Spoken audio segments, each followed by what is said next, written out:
আমরা সবচেয়ে বেশি যেটা ভুল করে থাকি তেলাওয়াত করতে, নামাজের ভিতরে তেলাওয়াত করতে, কোরআন শরীফ যখন পড়ি, অশুদ্ধ তেলাওয়াত করি, সবচেয়ে বেশি যে জায়গায় ভুল হয় সেই জায়গাটি হচ্ছে কলকলার পরিচয়। আমরা যদি আজকে এই ভিডিওটি দেখি তাহলে অবশ্যই স্পষ্ট হয়ে যাবে যে কোন কোন হরফ কিভাবে উচ্চারণ করতে হয়। কলকলার দুটি সাউন্ড রয়েছে, কিছু হরফ হচ্ছে উপরের দিকে সাউন্ড হয় এবং কিছু হরফ রয়েছে নিচের দিকে সাউন্ড হয়। তো কলকলার পরিচয়টা বলছি, অবশ্যই মনোযোগ সহকারে শুনবেন এবং কলকলার পরিচয় বলার পর সেখানে প্রয়োগ করব, প্রয়োগ করে দেখিয়ে দেব। অবশ্যই মনোযোগ সহকারে ভিডিওটি দেখবেন। আর এই চ্যানেলটি অবশ্যই সাবস্ক্রাইব করবেন, যাতে করে যখনই কোরআন শিক্ষার ভিডিও আপলোড করা হয় সাথে সাথে যেন নোটিফিকেশনটা আপনার কাছে পৌঁছে যায় এবং পৌঁছানো মাত্রই যেন আপনি দেখতে পারেন। তো কলকলার হচ্ছে হরফ হচ্ছে পাঁচটি, কফ, ত, বা, জিম, দাল। কফ, ত, বা, জিম, দাল, এই পাঁচটি হরফে যখন সাকিন হবে, কেউ আমরা সাকিন চিনি, কেউ যজম চিনি, যজম অথবা সাকিন একই জিনিস। তো যখন এই পাঁচটি হরফের উপরে যখন সাকিন হবে তখন আমরা ধাক্কা দিয়ে পড়ব, সাউন্ড করে পড়বো। এই সাউন্ডটা দুই ধরনের, উপরের দিকে সাউন্ড করতে হবে এবং নিচের দিকে সাউন্ড করতে হবে। কফ এবং ত এই দুটি হচ্ছে উপরের দিকে সাউন্ড করব, বা, জিম, দাল এক্ষেত্রে হচ্ছে নিচের দিকে। এই তিনটির ক্ষেত্রে নিচের দিকে আমরা সাউন্ড করে পড়বো ইনশাআল্লাহ। এখানে কোডের ভিতরে দেখছেন একটা তীর চিহ্ন রয়েছে। তীর চিহ্ন উপরের দিকে যে কোডে রয়েছে সেটি উচ্চারণের ক্ষেত্রে উপরের দিকে হবে এবং যেগুলোতে নিচের দিকে দেওয়া রয়েছে সেগুলো নিচের দিকে উচ্চারণ হবে। একটু মনোযোগ সহকারে দেখবো। হামজা কফ জবর আক উপরের দিকে দেখবেন, এখানে হামজা কফ জবর আক, হামজা ত জবর আক, হামজা বা জবর আবে নিচের দিকে, হামজা জিম জবর আজে, হামজা দাল জবর আদে। কফ ত হচ্ছে কলকলার পাঁচটি হরফের ভিতরে কফ এবং ত উপরের দিকে সাউন্ড হবে এবং বা, জিম, দাল এর ক্ষেত্রে নিচের দিকে সাউন্ডটি হবে। হামজা কফ জের ইয়াক উপরের দিকে হচ্ছে, হামজা তজের ইয়াক উপরের দিকে, হামজা বা জের ইবে নিচের দিকে, হামজা জিম জের ইজে নিচের দিকে, হামজা দাল জের ইবে নিচের দিকে উচ্চারণ হচ্ছে। তো এইভাবে আমরা পড়ব। ফা জবর ফা, হামজা কফ জবর আক, ফা আক, বা জবর বা, লাম জবর লা, ফা আকবালা, ফা আকবালা, ফা আকবালা।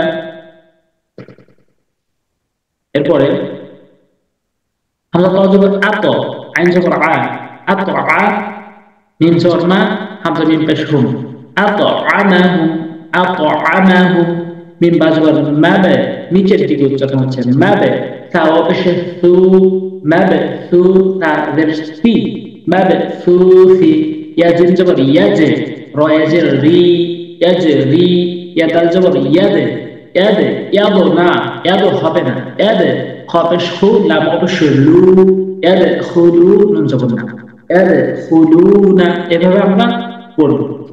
মিনাল মুসিরাতি ওয়া ইদাল মাউউদাতু কাল ফারাশিল মাবে, এই যেখানে কলকলা মাবে নিচের দিকে উচ্চারণ হচ্ছে, সাউন্ডটা নিচের দিকে।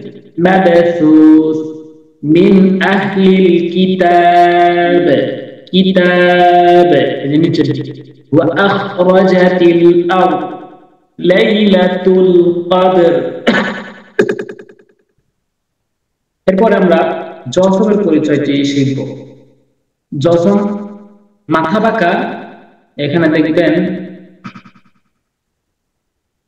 মাথা বাঁকা এই চিহ্নটির নাম হচ্ছে জজম। মাথা বাঁকা এই চিহ্নটির নাম হচ্ছে জজম। জজমওয়ালা হরফ তার ডান দিকের হরফের সঙ্গে একত্রে একবার মিলিয়ে পড়া যায়। যজমালা হরফ তার ডান দিকের হরফের সঙ্গে একত্রে একবার মিলিয়ে পড়া যায়। এখানে তাকে তার ডান দিকের হরফের সঙ্গে হামজার সঙ্গে আমরা একবার মিলিয়ে পড়বো। হামজা তা জবর আত, হামজা তা জের ইত, হামজা তা পেশ উদ, আত ইত উদ, হামজা তা জবর আত, হামজা তা জের ইত, হামজা তা পেশ উদ, আত ইত উদ, হামজা হা জবর আহ, হামজা হা জের ইহ, হামজা হা পেশ উহ, আহ ইহ উহ, আখ ইখ উখ, আদ إذ أذ أو إذ أذ أز إذ أز أس إس أس أش إش উশ, এভাবে আমরা পড়ব। এরপরে আফ লাহা, আফ লাহা, আফলাহা ইয়ালামু ইয়ালামু ইয়াহসাবু ইয়াহসাবু আ'বুদু আ'বুদু আলাম তারা আলাম তারা ইয়াশহাদু ইয়াশহাদু ইয়াশহাদু ইয়াখরুজু ইয়াখরুজু আহলাকতু আহলাকতু ইয়াশরাবু না'বুদু না'বুদু। এভাবে আমরা পড়বো। তো আজকে শিখলাম জজম এবং কলকলা পরিচয়। কলকলা পরিচয় আবারও বলছি, কলকলা পাঁচটি বা জিম কফ ত দাল, এই পাঁচটি হরফের উপরে যখন সাকিন দেখবো বা জজম যেটাই বলেন, তাহলে আমরা সাউন্ড করে পড়বো। সাউন্ডটি হবে দুই দিকে, উপরের দিকে হবে এবং নিচের দিকে হবে। অফ এবং ত হচ্ছে উপরের দিকে, বা জিম দাল এর ক্ষেত্রে আমরা নিচের দিকে সাউন্ডটি করব। আর জজমের পরিচয় হচ্ছে জজমালা হরফ, জজমালা হরফ তার ডান দিকের হরফের সঙ্গে একবার মিলিয়ে পড়া যায়। আত ইত উত। আজকে এ পর্যন্তই, ইনশাআল্লাহ আগামী 5 নম্বর পর্বে দেখা হবে ইনশাআল্লাহ। আর আমার চ্যানেলটি এখনো যারা সাবস্ক্রাইব করেননি, অবশ্যই সাবস্ক্রাইব করে পাশে থাকবেন, যাতে করে ভিডিও আপলোড করা মাত্রই এর নোটিফিকেশনটা আপনার কাছে পৌঁছে যায়। আসসালামু আলাইকুম ওয়া রাহমাতুল্লাহি ওয়া বারাকাতুহু।